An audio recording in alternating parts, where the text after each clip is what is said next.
In this episode of Grief in Common, we mention sudden death and traumatic bereavement, and we talk about grief throughout. Hello everybody, welcome back to Grief in Common with me, Nell. And Amelia. This is episode 3 of season 3 now. I have been on the podcast before. Have you been on before, Amelia? No, I've never been. This is my first podcast. So First podcast experience ever. Ever. Exciting. New things, exciting times. So my name's Nell. I joined Winston's Wish about 2.5 years ago, shortly after my sister passed away. I'm 23 now and sort of dealing with grief in adult life, and sort of like working full time, living in my own flat, bit of a weird experience, but it's nice learning things like off similar people. And it's nice that we're going to be speaking about sibling bereavement today, because it's not something that I find talked about like that much with the people I come across through Winston's Wish, which is really nice that I found a fellow bereaved person. Fellow griever. Fellow griever, exactly. What about you? How long have you been with Winston's Wish? I would only say like a couple months, but I think it took a bit of courage to join because I didn't really know what it was about, and I've heard it through family members who recommended it. So I joined because my sister also passed like around 3 years ago now. And I think I just wasn't really ready to speak about it. And it is something you do have to be quite brave about. Yeah. So I think I kind of got to a point a few months ago and I was like, you know what, I would really, if there's like one person I could help or like just brighten up their day a bit. And I found the charity and I thought, what a great way to do something productive and lovely, help someone else. Well, I'm glad you've joined. I feel like I hope you find with it that it is like a big little like community. And I feel like what's nice is that I find personally when I speak about grief with like my friends, it's sort of weird because I always feel like I'm the one that's like bringing it up, and you just I'm like, for sure, God, I'm the Debbie Downer. Yeah, like, literally. And it just feels like off. Whereas when you're in a group full of people or like on a call, for example, like this, with people who have experienced similar things, like I feel like you can just talk about anything and it's not like judged. 100%. Do you get what I mean? Like it's 100%. Yeah, there's like common ground there. Yeah, like immediate understanding of like you know what to say, you don't like you know what not to say. Yeah, exactly. And it is such a cautious like topic, you know, you don't want to ever pry, but like I think there is just like that understanding. No, I totally get it. I find that like especially for someone who hasn't experienced bereavement, they'll ask the wrong questions, or sometimes they don't necessarily ask the wrong questions, they just aren't thinking about it through the mindset of anyone. Like of course they haven't, like, and they don't think about it in the same way, but I still sometimes have it now, even when I'm speaking to people who have been bereaved. As someone who is bereaved, I still sometimes think, oh God, am I saying the right thing? And that's where I think sometimes it isn't the correct thing to say, because for me, I joke about grief, I have very dark humor, like I am quite cool talking about stuff, but other people can be incredibly sensitive, which totally understandable, and so you kind of have to work out like how to walk that line between like the two. Sure. Obviously it's very individual and it's like very, very different to like, you know, everyone's experience is different, but you've got that like basis of understanding of just losing someone. So I feel like, you know, you can easily have even if it's like such a simple conversation, like, oh, like how are you, and they're just like, oh, I really missed them today. You know, like you just understand and you can be like, yeah, I know, like, you know, there's like that common ground. That shared like pain kind of. Yeah. That's what Whereas like before, I wouldn't know what to say. I can understand people who don't know what to say because it's uncomfortable, isn't it? It's uncomfortable. It's uncomfortable. And I hate that it is, because I feel like that's, as a society, we've messed up from like not talking about death. Like, and I do think there's other cultures where death is like really openly spoken about. You know, even just saying the words like death, dead, like people find that weird. You know, they say, oh, they've passed on, they've passed away, they're not here anymore. Like, just like even like simple wording like that is a bit kind of mad when you think about it. The more I'm kind of more comfortable in my grief, the more I try and kind of push to kind of say it a little bit more blunt, which probably people find really weird, and they're probably like, whoa, she's a bit much. But I think it's good to eventually kind of get the topic spoken about more And it helps yourself as well, like being able to talk about that like in such an open way. Yeah. I think I definitely find like it way easier to talk to someone who also has dealt with something like that. Because I just think like being able to like open up, you know, like they also have dealt with something like that. Yeah, And I exactly. think, you know, saying like, that's the thing with like society and stuff, how it's kind of been like, oh, don't say those certain words and things it's all like very that. like hush hush. It makes you not want to talk about that, and then it's kind of sad because then you end up not talking about the person, which isn't very nice. But it's something that we should learn about. Be good to start talking about it more. Do you find like when you speak to people about your grief, like, do you ever feel kind of, how would I word this? For me, like my sister passed away, it'll be 3 years in May.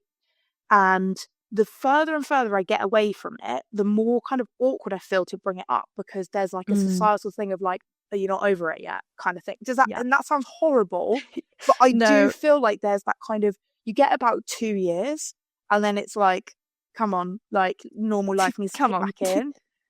And I think that has been really weird for me, because I'm like, when people are like, oh, that's so sad, like when did she pass away? I'm like, oh, back in 2022. But in reality, I'm like, actually, like the more I've learned about grief, it is not linear. There's no like one size fits all. Like one day I can feel absolutely fine, and the next I can feel like I've literally just been attacked with grief, just like paralyzed with it. 100%. I think my sister was 16 when she passed, so I think the fact that watching her friends grow up and them now being the age that are older than the age that I was when it happened is something that I can't wrap my head around. And it's something that as they're growing up, it's not something you want to really bring up, because you know they're moving on, they're growing up, they're getting into new chapters, and it's such a difficult thing to approach. It's still such a big part of like obviously my life, and it's something it's quite difficult to navigate how to bring up with friends or family around you, because you never know when the right time is to talk about it. Do you find with speaking to family it's easier than speaking to like her friends or your friends, or like do you find it just as hard? Like what to you is kind of the most challenging I of all think of it? it's very different, you know. It's talking to friends who have so many different stories about her is very different, and normally there's a bit more humor around it and a bit more like, oh, remember when she did that. Whereas with family, I feel like you really have to find the right day to bring it up, because sometimes it's a lot more emotional, like a conversation, than a different day. And I sometimes do find it harder with family, actually. What about you? Do you find it easier? Yeah, it's definitely harder with family. I feel like with my friends, so just for context, my sister, she was a lot older than me, but she's got a son. So I've got a nephew, and I really struggle. Like I literally crumble. And like when I'm around like my partner or like my close friends, I feel like I can be a lot more vulnerable. Whereas I think because the dynamic in the family has like changed, and where I was like the baby of the family, and now I'm like, you know, I'm now the second sibling, like it's kind of weird. Like it's just me and my older sister now. And so it's strange to kind of like, I feel I have to play like strong, like for the good of the family. And so I don't feel necessarily like comfortable like speaking to my dad about it, kind of like really getting into the nitty gritty. Like, yeah, we sometimes do share stories and we'll like reminisce. And for my nephew's sake, we try and speak about her like quite openly. And he'll talk about his mum openly, which is really nice. But it's also for me like heartbreaking. Like I literally have to like hold back tears.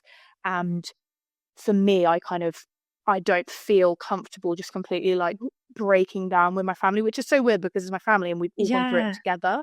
But for me, I'm like, no, I got to stay strong. Like, I've got to be responsible. Like, I've got, you know, I'm an auntie. I need to look after my nephew. Like, there's just like little things like that where I'm like, I don't want to show any emotion.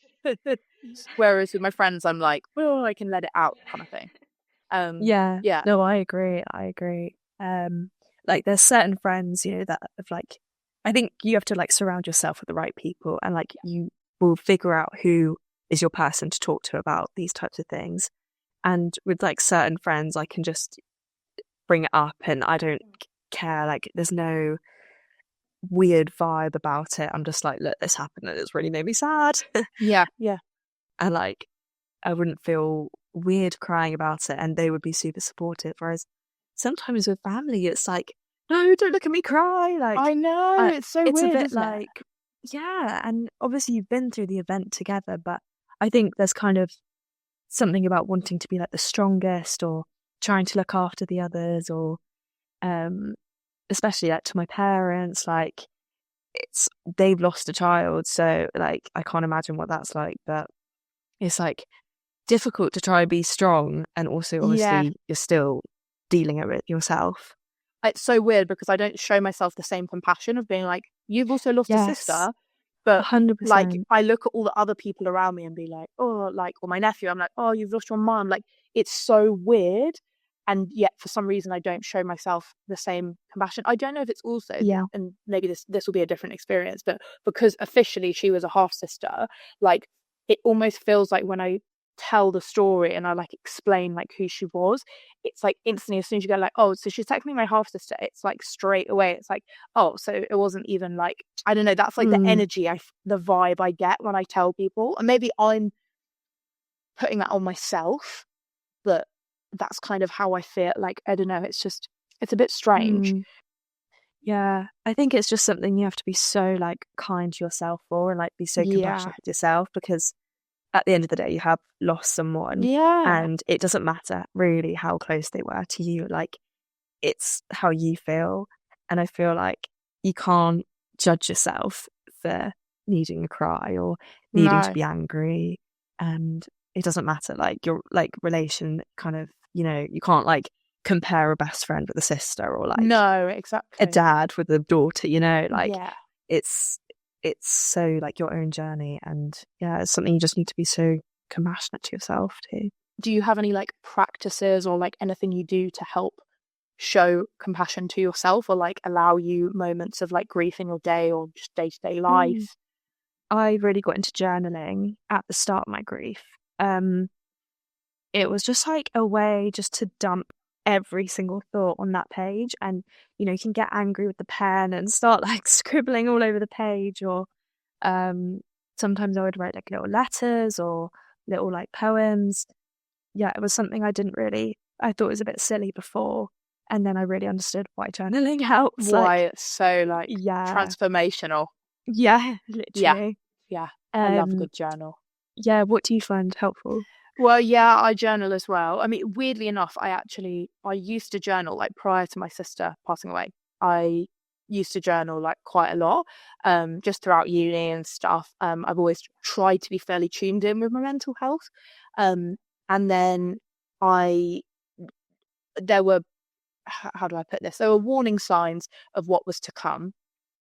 And I'd noted this down in my journal, basically saying Mhm. like, oh, I'm really worried about my sister, like her mental health's really not good, you know, yada yada yada. It then all happened and I literally could not face looking at my journal because I was like, the last Oh, page I yeah. have written is like predicting what was about to Wow. happen. And so I basically like shut that journal away for about a year, and then eventually I kind of got back to it, and my journal I kind of treat like an old school like comedy book diary. Like I'm like, hey girl, like let's talk. And so I Yeah. kind of opened with, well, we've missed a lot, haven't we? Like, let's catch you up kind of thing. And I kind of Mm. then finally felt, and it took me about a year to get to that place to finally be able to like reread the pages, and I just sobbed and sobbed. And that's when the guilt comes in. Do you know what I mean? And so Yeah, wow. but That must be so now I difficult. love it. Like I love journaling and I love getting it all out. And it's kind of, I've done therapy as well, which has been great. And I want to Yeah. definitely do more, but that also kind of helped me learn, like with the guilt stuff, like it's not your fault, like you had no way of actually knowing, like, No. do you know what I mean? So I think Yeah. that's kind of, yeah, really helpful for me. Yeah. Yeah. I feel like as well, guilt is such a big thing around grief, but I think it's something that you just immediately have to like get out the way. If you like wallow in it, like it's never going to go away. And there was like certain things that I felt guilt around, and just I had therapy. Like I started it maybe like 6 months after, and I mentioned a few things that I felt really guilty about, and she was like, right, just just put that to a side. Like, let's just not even go there. So yeah, that's a big thing around grief. Yeah. I noticed this recently, and you may not have had a situation, but I've compared different like experiences of grief that I've had. So before my sister passed away, like my granddad had passed away. And actually not too long ago, like a few months ago, my nan passed away. And I kind of sat there in the eyes of like, okay, I really know about grief now. I feel like I'm kind of a grief expert, in fact. And I completely compared like the feelings in my body, like what was going through my head, like at each event. And I think that can really make a big difference. Like obviously for us, with any kind of like sibling bereavement, I assume it's going to be a shock. It's a big surprise. Whereas like with a grandparent, for me, I could rationalize what was going on because I was like, they were old, they were unwell. Like I kind of not at all got over my grief because again, it's not linear, and there will still be moments in my day where something comes up and I think about my granddad, and things come up and I think about my nan. But it's so different, and this is a term that my therapist used for me, whereas with my sister it was referred to as traumatic bereavement because it was so sudden. It's like when it happened, my brain literally like hit a brick wall, and it was like that it can't process actually what's happened, and that shock kind of just sort of stuck with me for like what felt like months, and even still sometimes I still feel it. Yeah, no, for sure, I really relate to that. I think like I've had a grandparent who's passed away, and I think it's just in a horrible way.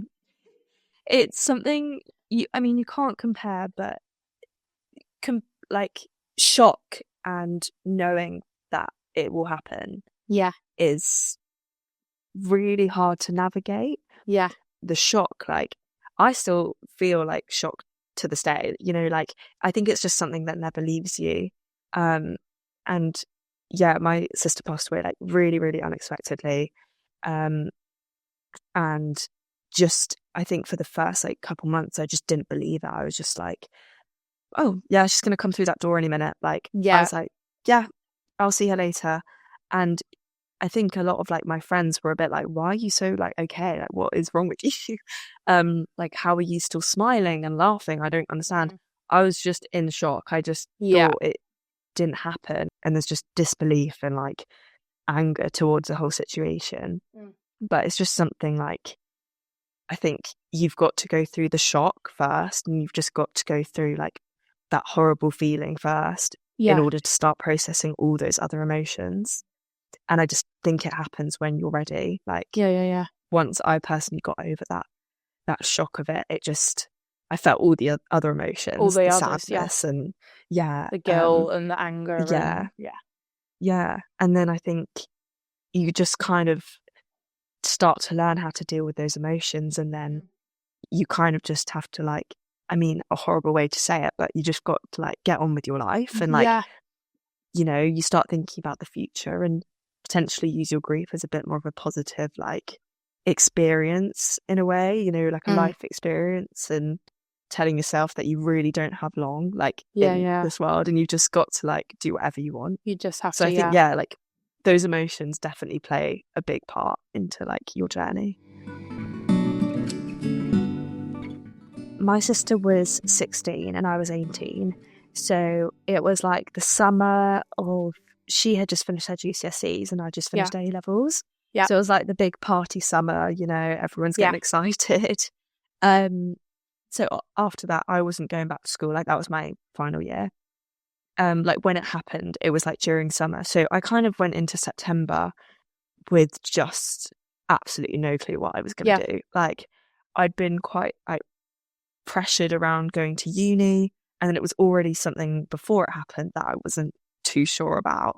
And I was like, okay, well now this massive thing has happened in my life. Do I just go and like, should I just do it, or should I not, and should I like process? And thank God I took a year out and travelled and learned so much. And then I started university, which I'm really grateful that I did that, because I processed so many emotions and feelings being in the school environment and kind of, I was leaving school. It was already such a big new chapter. Yeah. And all this then I change and then realised, suddenly even more change. And I think there just needs to be more support, like, in schools, because obviously it's something that happens potentially quite rarely, like for certain schools around the country. But I felt like the school just weren't prepared and they just didn't know what to do. Yeah. And obviously my sister's friends were still in school, and it was really like hard to watch them not getting the support. Yeah. And if they're then going into, like you said, A levels and stuff, 100%. like that kind of, they're like core years. It's it's quite terrible when you hear, like, I've learned this just through speaking in calls and stuff with other Winston Wish people, buddies, and they say that too. They say like that their school just didn't know how to like cope with it. Fortunately, little plug here for Winston's Wish, I know that a lot of support now goes towards schools, and I know this because I only found out about Winston's Wish through my mum, and she used to be a person who would train them on how to kind of, so it's like, that's why I love this charity so much, because they're actually not just supporting us when we're grieving, they're also supporting the kind of future bereaved children. So for someone like my nephew, I know that going into like his schools, like in the future, they'll hopefully have policies in place and protocols in place to kind of help support those children, like, through their kind of young lives, really. Yeah. Wow, I didn't know that. That's so good. It's really good. It's really nice. Once September hit and all my friends were going to uni, I was so confused. Like, I had absolutely no idea what the year ahead was gonna look like. Yeah. And it took me a bit of time to like find my feet. And in February of that year, I went to Thailand with one of my best friends. And when I say like that trip actually just changed my life, it really did. I only went for a short time, which I think was quite like a good idea. Like, how long did you go for? I only went for like a month. Oh, yeah, ideal. Yeah, so kind of perfect, because obviously I was worried about like being away from home and like, it's a big step, and your parents are quite worried. Yeah. I think it just really changed like my perspective on how I could be dealing with this, and luckily my friend was just like absolutely amazing, and when I needed to let out some emotions, like, she was in full support of doing that. It helps when like a beach is around you. Yeah. And a bit of sun. Crying in your house, crying on a beach. Yeah. I know which one I'd want to pick. For sure. And I think, I just came back with a whole new like idea around how I can deal with this. And before, it was kind of just like, oh well, this has happened, and I guess like my life will be quite miserable now. Whereas after, I just felt this kind of new like inspiration. But honestly, that trip, like, I'm so thankful I went on it, and it definitely served me well. So this is why I was like, oh my gosh, this is quite exciting, because we've had very, very similar but also different experiences. So I also went to Thailand. So I did Southeast Asia. So I did Thailand, Vietnam and Laos. But I went for a bit longer. I did almost 3 months. It was like just under 3 months. And too long. That was too long. So my actual experience with traveling was very bad. And now that I kind of look back at it, I realized that I basically, I finished uni, I wasn't living at home. I lived back at home for all of about like 2 weeks, and then I was like, I'm off. I need to get out of here, because the idea of being back at home was like so terrible. Like, I just basically was like, I'm off. And I went with my partner, and that he was incredibly supportive and understanding. But I just numbed, really. Like, I don't think I really reflected on the grief at all when I was out there, other than her birthday kind of fell right at the end of the trip. And by that point, I'd already tried to book a flight home about 3 times.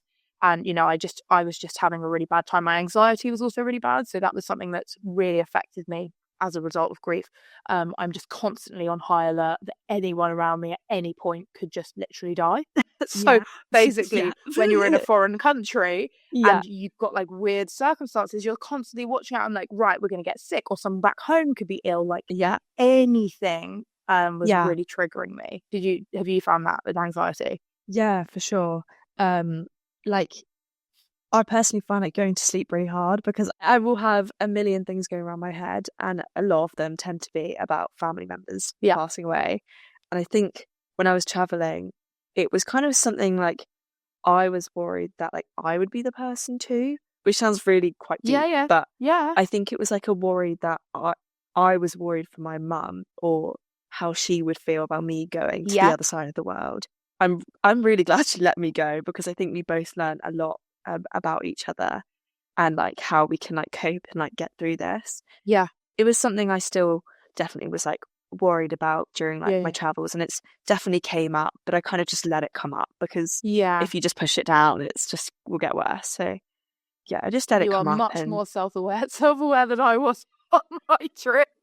I was like, no, I'm fine. Well, I just got annoyed at myself. I was like, I'm ruining the trip for me and my boyfriend. Like, this is it. Like, this is the one experience to go traveling. Like, what? And all I wanted to do was sit in the hotel room and watch Netflix all day. Like, that's literally it. I did not want to leave. No, 100%. Like, there was just something my friend said when I was traveling, and I think it was like the first day I truly opened up to her and told her everything. And it was really, really scary. Like, I hadn't told anyone truly like the whole event, and how I really was feeling. And I just like remember this, like I still remember it to this day. And she was just like, it's always going to be like a part of you. And even when we're on like on top of a mountain or next to a beach with a sunset, you're allowed to grieve. You're like allowed to be emotional, and like you can be in paradise, and your brain is not like, your brain didn't get left behind in the country you were in. Like, it's still with you. So like, it's totally okay to feel sad when you're in such a beautiful country, because that was something I really was like, oh my God, like I'm crying when I'm like watching a sunset on a beach, and like it's kind of a beautiful thing. Like, you're thinking about someone in such a amazing like scenery. So I think it's something not to feel guilty about, and that was something I kept like bullying myself over, because I was like, I've flew myself over here, and I'm like so angry at myself, I'm getting upset. She's like, no, it's fine, your brain's still here, and it's like better to like take it hour by hour, day by day, than just avoid it all on the holiday and then deal with it when you get back to England. So you have a great friend. You have a very good friend. She's pretty amazing. She's amazing. That reminds me of a quote I once heard about grief being like a rock that you carry around in your pocket everywhere you go. And basically, one day the rock can be really, really heavy, and it can feel like it's like weighing you down, and you're like, God, I want to drag this rock around. And then others days you just kind of get used to it being there. You don't even notice the rock's there, because it's just kind of constantly in your pocket. And that's that kind of thing of like, no matter where you are, like it's going to be with you, it's going to be on you. So you could feel happy, you could feel sad, you could feel, anxiety, you could feel anger, you could feel guilt. 100%. My friend actually, like, we were talking about like making like an Instagram account, because I'm really into like fitness and things. Like, that's really, really helped me through grieving. And she was like, just do it. And I was like, you know what, my sister really wanted to make one.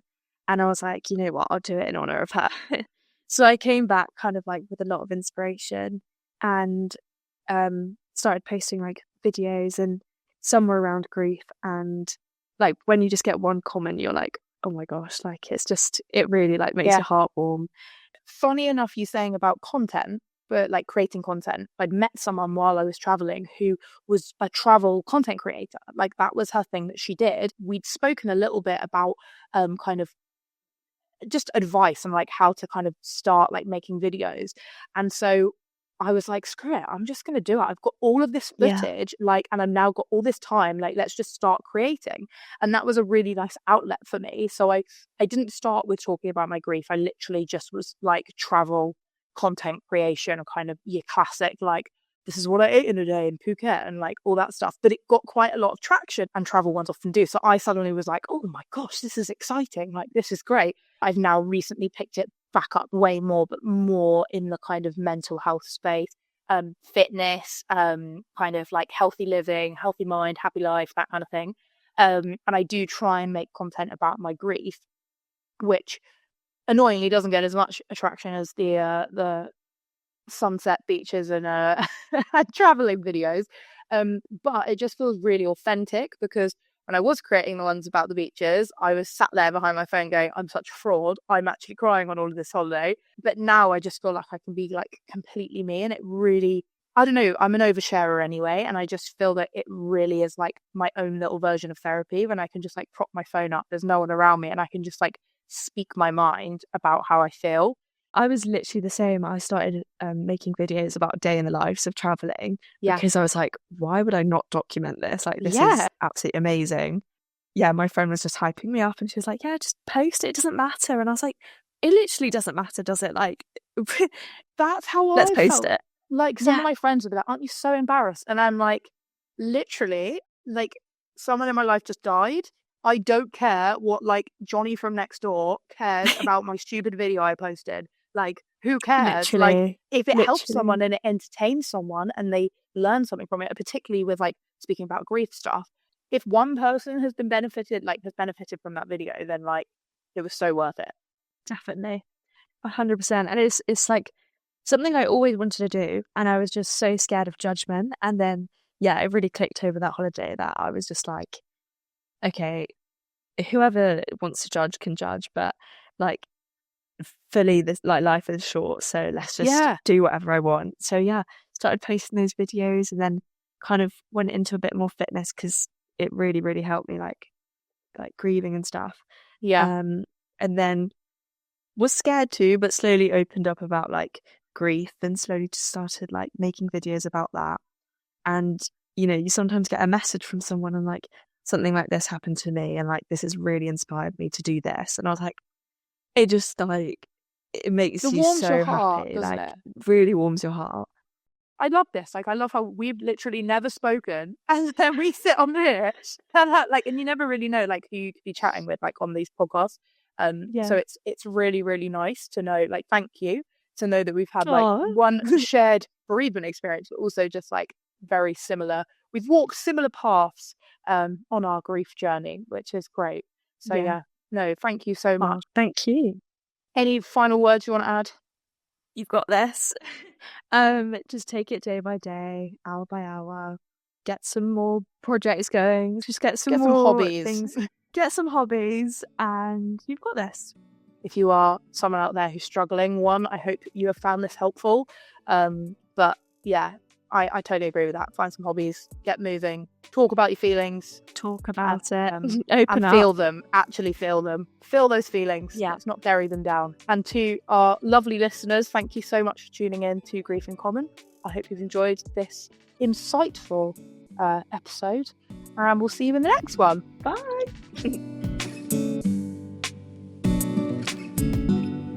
This podcast is brought to you by Talk Grief, powered by Winston's Wish, the UK's first children and young people's bereavement charity. Listen to young people from different backgrounds have honest conversations about their grief and experiences. You might hear us laugh, cry, and everything in between. We hope that these conversations give you the confidence to talk about your own grief. If you're grieving and over the age of 13, this podcast is suitable for you, and we hope it helps you feel less alone. From teenagers to young adults, students to young professionals, we're all different, but we've all got grief in common. Thank you.